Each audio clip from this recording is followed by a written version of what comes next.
kalahkan maut. Selamat yang bangkit dan hidup. Haleluya, haleluya, Engkau mulia.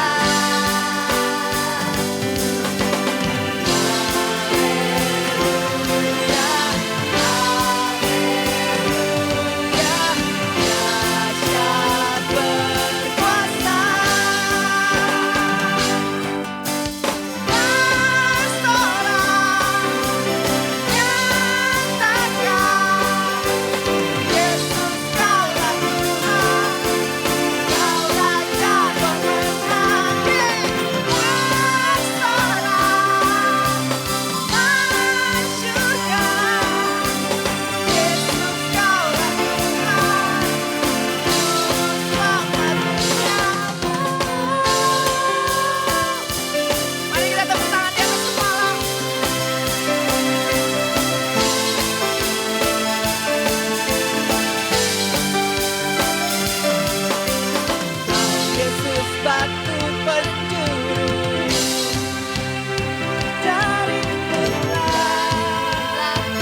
Shalom saudara yang dikasih Tuhan, pagi ini kembali kita akan mendengarkan firman Tuhan dan bulan ini kita sedang menantikan perayaan Pentakosta, yaitu pencurahan Roh Kudus di hari ke-50 sesudah kebangkitan Yesus. Sangat unik karena pencurahan Roh Kudus hari ke-50 juga bertepatan dengan pasca perayaan orang Yahudi pada zaman itu. Dan di hari ke-50 kita merayakan Pentakosta era perjanjian baru, yaitu pencurahan Roh Kudus. Dan beberapa hari lalu kita sudah merayakan kenaikan Yesus ke surga.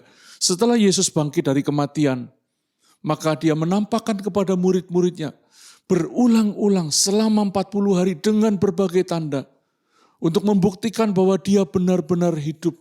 Dan ketika Yesus bangkit, begitu banyak saksi, dan ketika Yesus menampakkan diri, ada lebih dari 500 orang yang menjadi saksi kebangkitan.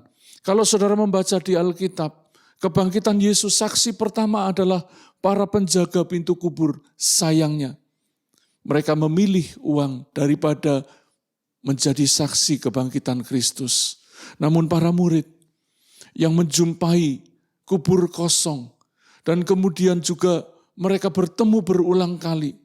Bahkan satu kali Yesus menampakkan diri kepada 500 orang lebih sekaligus.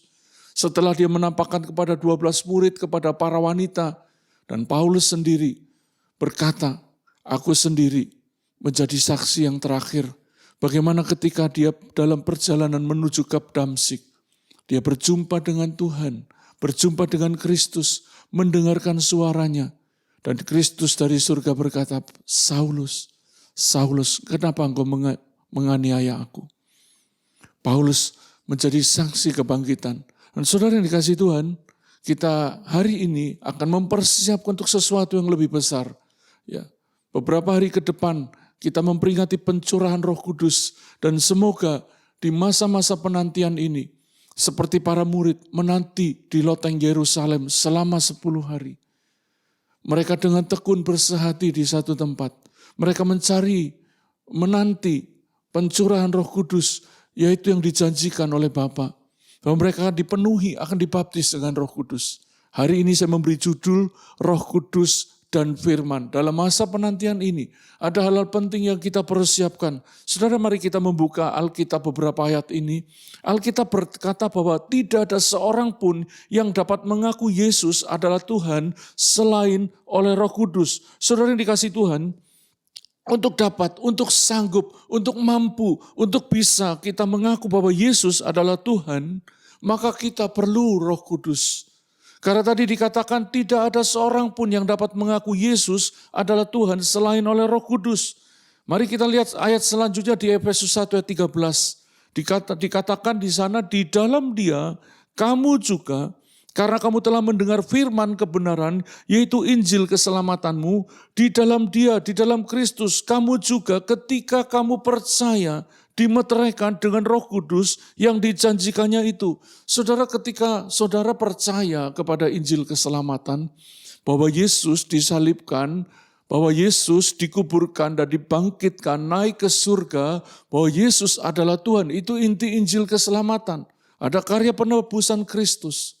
Maka Alkitab berkata, ketika kita menjadi percaya, kita dimeteraikan dengan Roh Kudus yang dijanjikannya itu. Saudara, kita akan belajar tentang meterai. Ketika kita membuat perjanjian atau sesuatu dokumen yang sangat penting, maka akan dibubuhi meterai. Kalau zaman sekarang berupa kertas meterai. Kalau zaman dulu pakai segel dicap. Saudara. Pakai sebuah segel yang menjadi tanda. Saudara. Meterai itu ditempelkan pada sesuatu dan dengannya segala sesuatu ditegaskan, dibuktikan, disahkan. Meterai adalah alat bukti. Alat bukti untuk apa? Alat bukti sebagai tanda keamanan, keaslian, kepemilikan, tanda jaminan. Itu meterai. Dan Alkitab tadi berkata kita dimeteraikan oleh Roh Kudus. Roh Kudus adalah alat bukti yang sah dari surga. Bahwa kita telah menjadi milik Allah. Kita telah ditebus dengan darah Yesus. Itu alat buktinya, meterai. Saudara pasti mengerti prinsip meterai ini.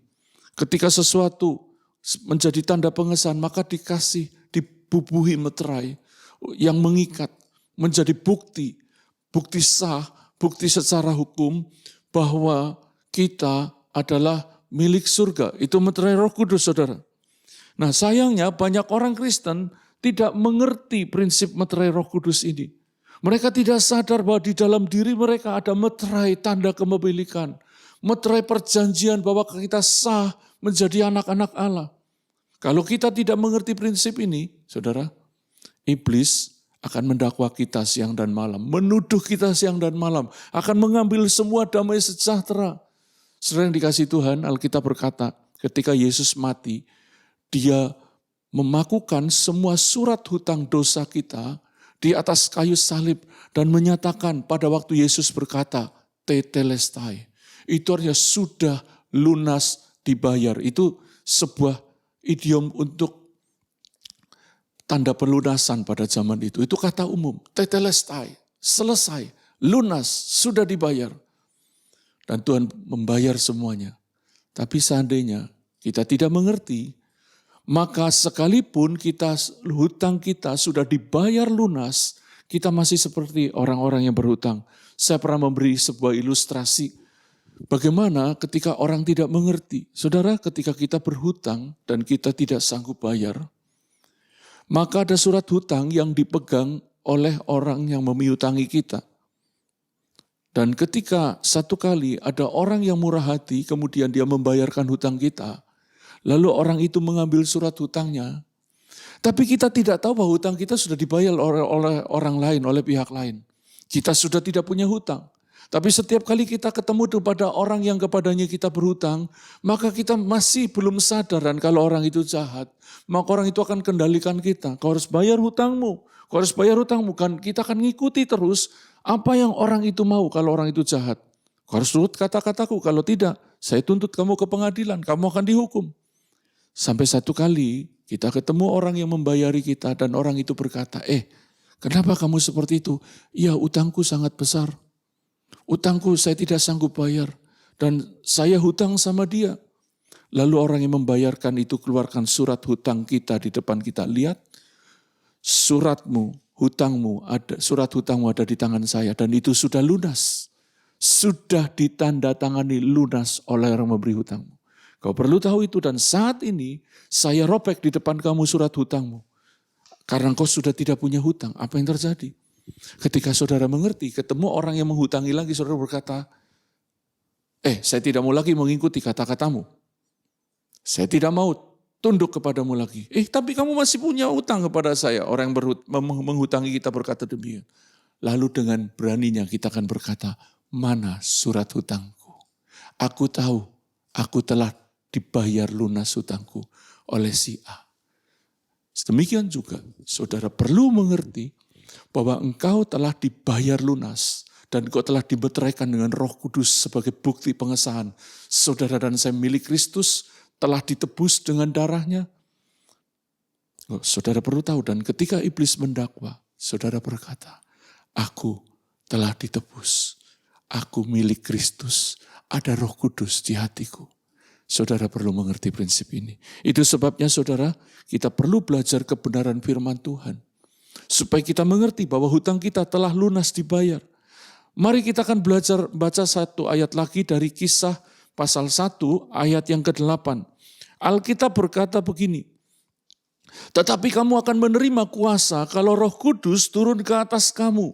Dan kamu akan menjadi saksiku di Yerusalem dan di seluruh Yudea dan Samaria dan sampai ke ujung bumi. Saudara, kita membaca ayat yang terkenal ini, di mana nanti beberapa hari ke depan kita akan memperingati Pentakosta, dan semoga peristiwa Pentakosta itu berulang atas hidup saudara dan saya. Tadi dikatakan kamu akan menerima kuasa kalau Roh Kudus turun ke atas kamu. Ada dua huruf yang saya kasih garis tebal. Yang pertama kuasa. Kuasa dipakai kata yang artinya kesanggupan, yang artinya mujizat, kemampuan supranatural. Dipakai kata dunamis. Dari kata dunamis ini kita ingat ada kata dinamo, dinamit yang seakar. Saudara, dinamo, dinamit itu punya energi yang luar biasa. Ketika dinamo digerakkan maka dia bisa menyalakan apapun yang membutuhkan arus listrik. Ketika dinamo digerakkan maka terang itu akan meniadakan kegelapan. Dinamit, saudara tahu. Batu segede apapun kalau dikasih dinamit dihancurkan. Itu kuasa yang melampaui kemampuan manusiawi kita. Dan kita rindu, kita menerima kuasa ini sehingga saudara dan saya disertai tanda-tanda mujizat. Mengusir setan, mendoakan orang sakit sembuh. Saudara disertai dengan bahasa-bahasa baru di mana iblis tidak tahu bahasa komunikasi itu. Karena hanya Roh Kudus yang tahu bahasa itu. Bahkan kita pun tidak tahu. Tapi bahasa itu menghantarkan kita ke surga. Tadi ada kata turun. Saudara, kata turun dipakai satu kata yang luar biasa di sini, saudara. Turun dipakai kata yang menjumpai, mengejar, datang tiba-tiba dan tidak terduga. Mengejar. Ini sebuah invasi surgawi atas hidup orang-orang percaya. Saudara, siapkah engkau diinvasi oleh surga? Kata ini dipakai secara umum tentang kantuk dan tidur. Ketika kantuk tiba-tiba menyerang, kita bisa tertidur lelap. Tiba-tiba kita mengantuk. Saya ingat pemuda Etikus. Mendengarkan firman Tuhan tiba-tiba mengantuk dan dia langsung tertidur dan terjatuh. Spontan, tiba-tiba. Demikian juga ketika Roh Kudus turun. Dia akan tiba-tiba menjumpai, mengejar, ya, menguasai hidup kita. Kata ini juga dipakai tentang bencana atau penyakit. Tiba-tiba datang bencana yang tidak bisa kita antisipasi, juga tidak terduga sebelumnya. Ini kata untuk hal yang negatif. Tapi kata ini juga dipakai tentang musuh yang menyerang seseorang dan menguasainya. Di dalam Lukas pasal 11:22 saudara akan menemukan bagaimana dikatakan kalau kita mau masuk ke sebuah rumah, kita harus menguasai dulu orang kuatnya. Kalau orang kuat itu tidak dikuasai, maka kita tidak bisa menguasai rumah itu. Dipakai kata yang sama dengan kata turun, menjumpai, mengejar. Dan kata ini dipakai di ayat ini mengenai Roh Kudus yang turun dan kemudian beroperasi dalam diri kita. Saudara, rindukan Roh Kudus. Rindukan Roh Kudus membaptis hidupmu. Membaptis kita semua. Karena itu bicara tentang baptisan kuasa di mana Roh Kudus beroperasi dalam hidup kita. Ketika Roh Kudus turun atas hidup saudara dan saya, mari kita rindukan.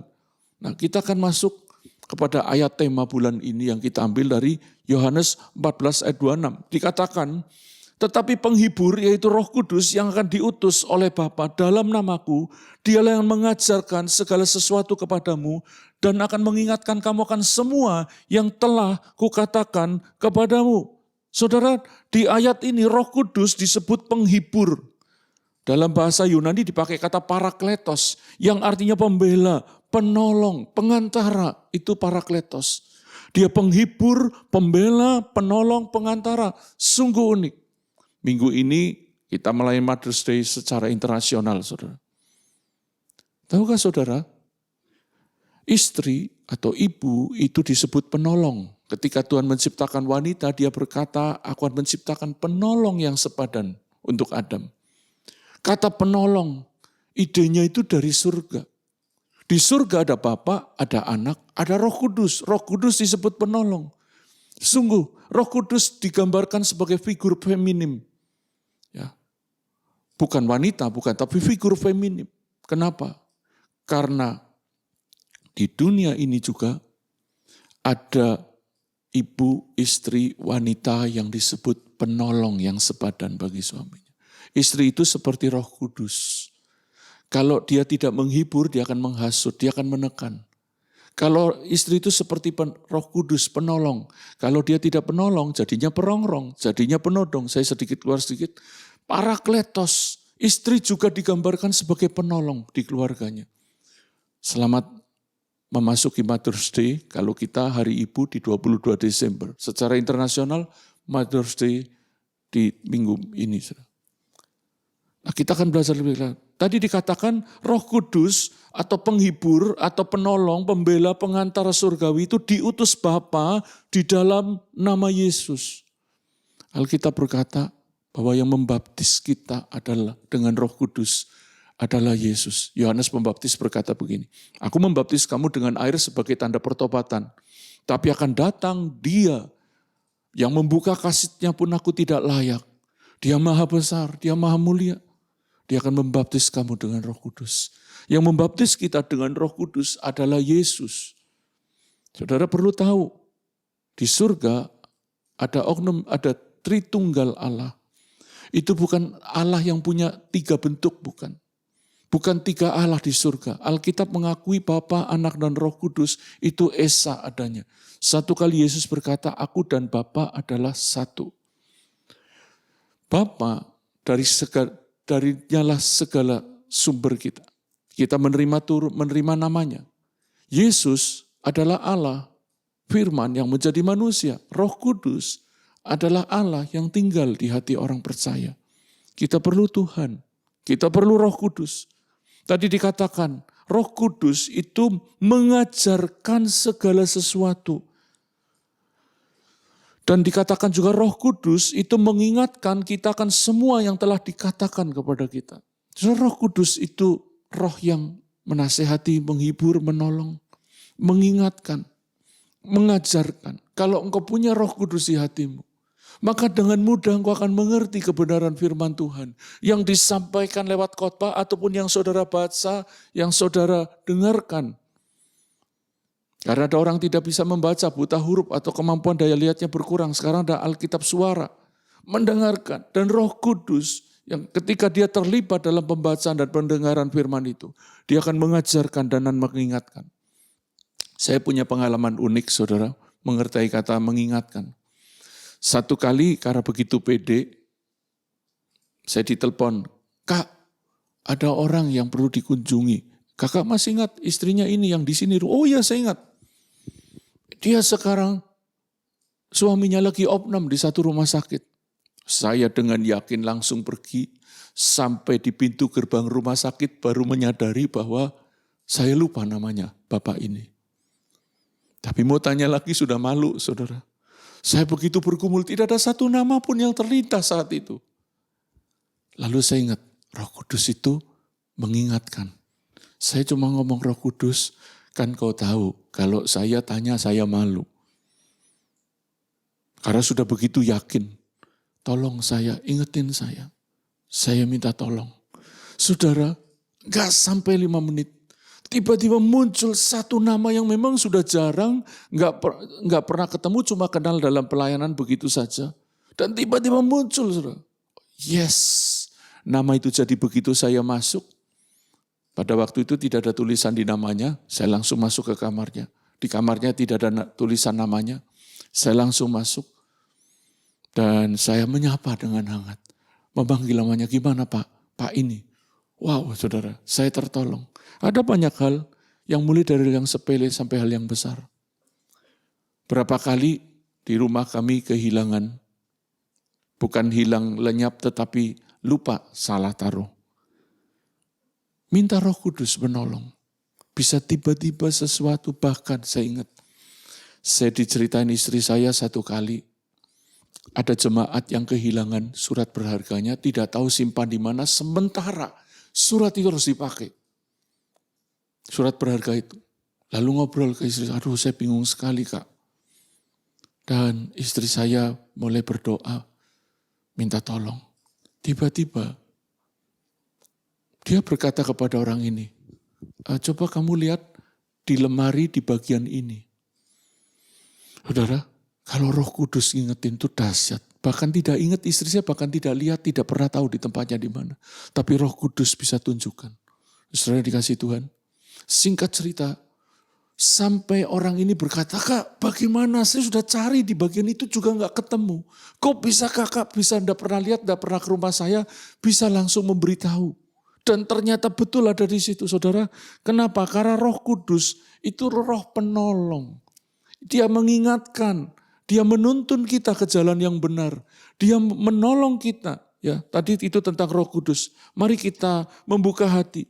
Namun ada satu bagian begini, saudara. Persoalannya begini. Apa yang mau diingatkan? Kalau saudara dan saya nggak pernah baca Alkitab atau jarang baca Alkitab, tidak ada data yang masuk di pikiran kita, di hati kita.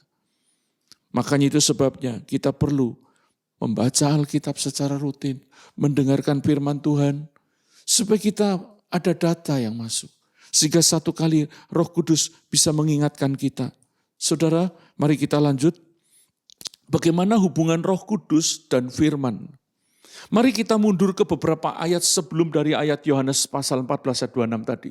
Saudara akan menemukan di Yohanes 14 ayat 15, dikatakan begini, jika kamu mengasihi aku, kamu akan menuruti segala perintahku. Jikalau kamu mengasihi aku, kata Tuhan, kamu akan menuruti segala perintahku. Dan aku akan minta kepada Bapa dan ia akan memberikan kepadamu seorang penolong yang lain, supaya ia menyertai kamu selama-lamanya, yaitu Roh kebenaran. Dunia tidak dapat menerima dia, sebab dunia tidak melihat dia dan tidak mengenal dia. Tetapi kamu mengenal dia, sebab dia menyertai kamu dan akan diam di dalam kamu. Perhatikan, Roh Kudus itu menyertai dan akan diam di dalam hidup kita. Tadi dikatakan kalau kita mengasihi, maka kita akan menuruti segala perintah. Kalau kita mengasihi Tuhan, maka kita akan menuruti segala perintahnya, bukan sebagian. Itu sebabnya saudara, jangan sampai kita taat karena hanya ingin berkat atau takut kutuk. Sesuatu yang tidak berdasarkan kasih, itu akan mudah goyah. Itu sebabnya kenapa ada orang-orang Kristen tidak ubahnya seperti orang-orang para yang mencari pesugihan. Datang ke gereja takut Tuhannya karena ingin berkat dan takut kutuk. Tapi kalau engkau mengasihi Tuhan, sekalipun persoalannya besar, tantangannya besar, bahkan ada godaan yang sangat kuat. Karena engkau mengasihi Tuhan, engkau tidak akan menyakiti hati Tuhan. Saudara, demikian para suami istri juga. Kalau tidak ada kasih, maka kita hanya takut. Alkitab berkata di dalam kasih tidak ada ketakutan. Karena kasih itu melenyapkan ketakutan. Kalau ada di antara saudara yang sedang takut saat ini, biar kiranya Roh Kudus menolong saudara untuk membangkitkan kasih di hatimu. Sehingga melalui kasih itu, saudara mengalami kemenangan, kelepasan dari rasa takut. Seharusnya, bagaimana kita mau taat kalau tidak tahu apa yang harus kita baca? Bagaimana kita mau mengerti kalau baca Alkitab saja jarang? Tadi saya berkata ada hubungan erat antara Roh Kudus dan firman-Nya. Tadi dikatakan firman-Nya itu akan Roh Kudus akan mengingatkan firman-Nya. Apa yang mau diingatkan kalau enggak pernah baca? Bagaimana juga kita mau taat? Tadi dikatakan kalau engkau mengasihi aku, engkau akan mentaati perintahku. Perintah Tuhan itu tercatat di Alkitab. Karena Alkitab adalah firman Tuhan yang tertulis, sepenuhnya firman Tuhan. Ilhamnya dari Roh Kudus. Bagaimana kita bisa taat kalau kita tidak tahu apa yang harus dikerjakan? Bagaimana kita bisa tahu kalau membaca Alkitab saja jarang? Saudara, saya terus menggembar-gemborkan ini. Mari baca Alkitab. Jangan andalkan orang lain bagi ayat broadcast renungan. Itu hanya untuk menolong sedikit. Tapi engkau perlu disiplin. Kalau saudara mengikuti renungan gereja kita yang dimuat di dalam Instagram GBI Arauna Makassar dan juga Bread Arauna Makassar, juga Facebook GBI Arauna Makassar. Saudara akan menemukan renungan setiap hari untuk menolong jemaat setidaknya mengerti satu ayat. Tapi jangan mengandalkan renungan dari orang lain. Engkau perlu dekat, intim dengan firman, dengan Roh Kudus lewat saat teduh pribadi. Saat teduh pribadi. Mari kita lebih lanjut. Roh Kudus akan menyertai dan diam di dalam orang yang mau taat kepada firman. Itu ayat yang tadi kita baca, saudara. Roh Kudus dikatakan, jikalau kamu mengasihi aku, kamu akan menuruti segala perintahku. Dan ayat selanjutnya, aku akan minta kepada Bapa dan dia akan memberikan kepadamu seorang penolong yang lain supaya menyertai kamu. Kalau kita taat, Yesus berdoa kepada Bapa supaya dia memberikan kepada kita Roh Kudus. Bagaimana Roh Kudus mau tercurah? Kalau saudara tidak mengasihi firman Tuhan, tidak taat, saudara hanya mau mendengarkan yang enak tapi tidak mau diajar kebenaran. Mari kita menjadi orang-orang yang mengasihi firman Tuhan. Dan kita akan lebih lanjut. Dikatakan bahwa Roh Kudus akan menyertai dan diam di dalam kita. Ia bukan hanya singgah, hanya sesaat. Sungguh menyedihkan ketika kita hanya sesaat saja merasakan sensasi atau tuntunan Roh Kudus dan kemudian minggu berikutnya, tahun berikutnya enggak lagi. Tadi dikatakan dia menyertai kita sampai akhir zaman. Dia diam di dalam kita, bukan singgah, saudara. Tapi yang membuat Roh Kudus akhirnya cuma singgah waktu kita tidak taat firman. Kita mendukakan dia dengan kemarahan, kepahitan berlanjut. Kita mendukakan dia dengan dosa yang kita kerjakan dengan sengaja. Kita mendukakan dia dengan tidak mau taat. Kalau saudara membaca di Efesus pasal 4 ayat 30 dan 31. Segala kepahitan. Janganlah kau mendukakan Roh Kudus yang telah memeteraikan kamu menjelang hari penyelamatan. Segala kepahitan, kegeraman dibuang dari antara kamu. Demikian pula segala kejahatan. Saudara sebagai anak Tuhan, mari kita jaga hati perkataan. Jangan jadi orang fasik yang sengaja melakukan hal-hal jahat sekalipun tahu itu jahat. Iri hati, dengki, fitnah, gosip, itu jahat, itu fasik. Karena kita bukan tidak sadar, kita mengerjakannya secara sadar. Dan seturut Alkitab, kalau kita tidak taat firman, Roh Kudus enggak tinggal di hati kita. Jadi sekalipun orang itu berkata, oh saya dapat mimpi, penglihatan, bla bla bla. Uji dulu. Karena seturut Alkitab, seturut firman Tuhan, dia tinggal menyertai di dalam hati orang percaya yang taat kepada firman. Mari kita belajar membangun hidup yang dipenuhi Roh Kudus melalui hidup dalam firman-Nya. Ketika Tuhan menciptakan langit dan bumi, maka ada Roh Kudus dan firman, kedua-duanya beracara. Roh Kudus melayang-layang di permukaan air dan firman memulihkannya. Ketika firman, jadilah terang, terang itu jadi. Jadilah pagi, jadilah siang, semuanya jadi. Jadilah langit dan bumi, semuanya jadi hanya dengan firman. Betapa pentingnya kita belajar firman, karena Tuhan sendiri menciptakan langit dan bumi melalui apa yang dia katakan. Melalui firman-Nya. Tuhan saja mengandalkan firman-Nya. Masa kita anak Tuhan enggak mengandalkan perkataannya. Mari kita membangun hidup. Di Mazmur 1 ayat 1-3 dikatakan berbahagialah orang yang tidak berjalan menurut nasihat orang fasik. Yang tidak berdiri di jalan orang berdosa. Dan yang tidak duduk dalam kumpulan pencemooh.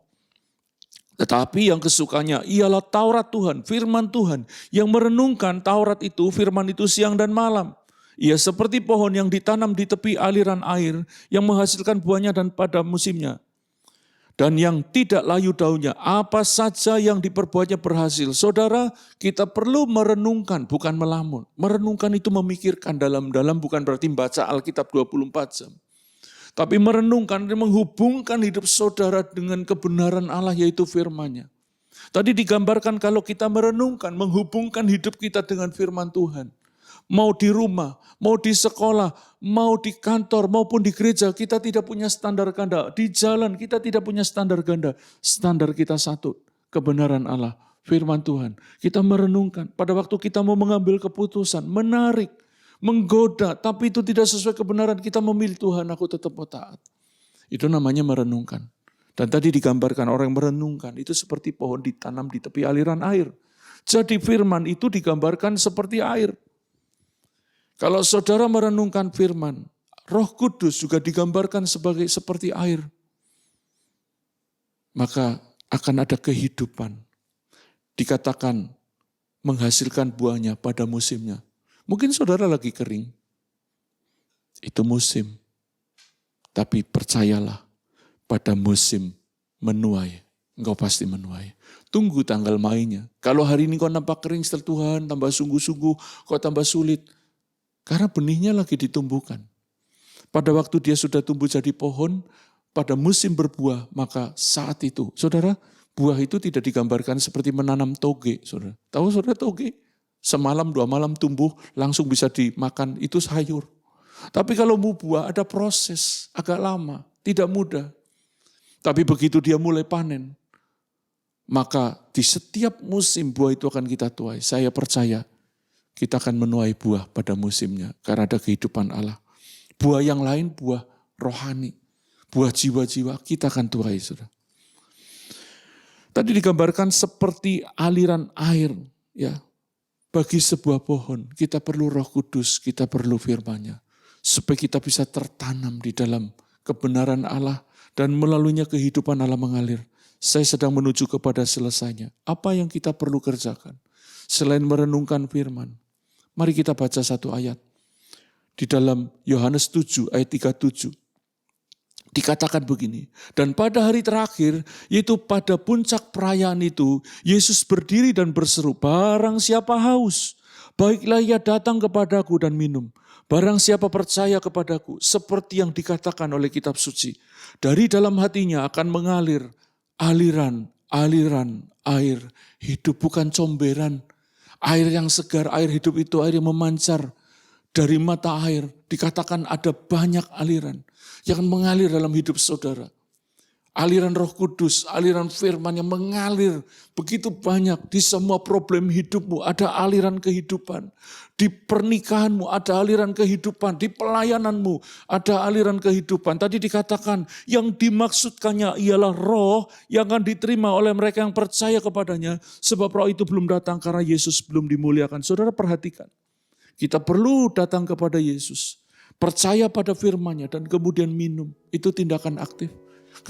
Ketika engkau mengisi kehausan hidupmu dengan wisata, liburan, piknik, me time, apalagi dengan perbuatan dosa, itu hanya akan menghancurkan, tambah membuat saudara hidupnya tambah kering. Yesus berkata, siapa yang minum dari sumur ini, dia akan haus lagi. Tapi barang siapa minum dari air yang kuberikan kepadanya, dia tidak akan haus selama-lamanya. Karena air itu menjadi mata air yang kekal. Saudara, rindukah engkau mengalami mata air ini dalam hidupmu? Kau perlu datang kepada Yesus. Percaya seperti yang dikatakan oleh kitab suci, oleh Alkitab. Yang ngomong Yesus, yang mempunyai langit dan bumi.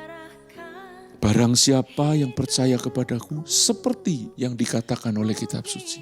Itu sebabnya tadi saya berkata kita perlu membaca Alkitab secara rutin. Karena percaya seperti yang dikatakan kitab suci yang akan membuat aliran air hidup itu mengalir dalam hidup kita. Amin. Tuhan memberkati. Saudara, saya tadi katakan beberapa saat lagi kita akan memasuki Pentakosta. Peringatan pencurahan Roh Kudus. Biar ini menjadi momentum kita mengalami pencurahan Roh Kudus yang sama yang waktu di loteng Yerusalem. Mari buka hati, kita datang kepada Yesus, percaya kepadanya seperti yang dikatakan oleh kitab suci. Dan mulai minum. Mulai minum. Minum artinya engkau memasukkan sesuatu dalam hatimu, dalam pikiranmu, yaitu firman Tuhan. Yaitu apa yang Yesus katakan. Percaya seperti yang dikatakan kitab suci. Mari kita berdoa. Tuhan, seturut firman-Mu. Kalau kami haus, kami perlu, kami rindu, kami butuh. Kami perlu datang kepada Yesus. Saat ini kami datang kepadamu Tuhan. Dengan penuh kerinduan, isi hidup kami dengan Roh-Mu. Isi hidup kami dengan firman-Mu. Dan kami percaya seturut Alkitab. Kalau kami percaya kepada Yesus, seperti yang dikatakan oleh kitab suci. Bukan oleh kata pikiran kami, perasaan kami, kata manusia, atau penghakiman manusia. Tapi seperti kata kitab suci. Maka dari dalam hatinya mengalir aliran air hidup. Kami percaya aliran air hidup itu sedang mulai memancar. Karena kami percaya kepadamu seturut kitab suci. Lawat jemaat-Mu, lawat hamba-Mu, lawat kami yang sedang melayani Engkau saat ini. Kami perlu Engkau Roh Kudus. Terima kasih Tuhan. Kami percaya aliran air hidup itu mengalir. Melampaui suasana hati kami. Melampaui logika kami. Melampaui perasaan kami. Kami percaya ada air hidup sedang mengalir di dalam hidup kami. Dan melalui aliran air hidup itu, pikiran kami, perasaan kami dipulihkan. Disegarkan, disembuhkan. Tubuh kami mengalami kehidupan. Yang sakit mengalami kesembuhan ilahi. Di dalam nama Yesus kami percaya oleh bilur-bilur-Mu kami sembuh. Dan kami percaya seturut kitab suci kepada Yesus. Bahwa tidak ada yang mustahil bagi Tuhan. Untuk kesulitan pernikahan kami, keuangan kami. Kami percaya Tuhan sedang buka jalan. Kami melihat keselamatan yang daripada Tuhan. Terima kasih Tuhan, kami mau mengakhiri ibadah pagi ini. Kami berdoa untuk jemaat-Mu yang sedang mengikuti ibadah ini. Tuhan lawat, Tuhan tolong. Terima kasih Tuhan. Di dalam nama Yesus kami berdoa. Mari arahkan hati saudara dan terima berkat Tuhan. Kiranya berkat Allah tercurah atas hidup saudara. Tuhan memberkati engkau dan melindungi engkau. Tuhan menyinari engkau dengan wajah-Nya. dan memberi engkau kasih karunia. Tuhan menghadapkan wajahnya kepadamu dan memberi engkau damai sejahtera. Dalam nama Tuhan Yesus. Amin. Tuhan memberkati.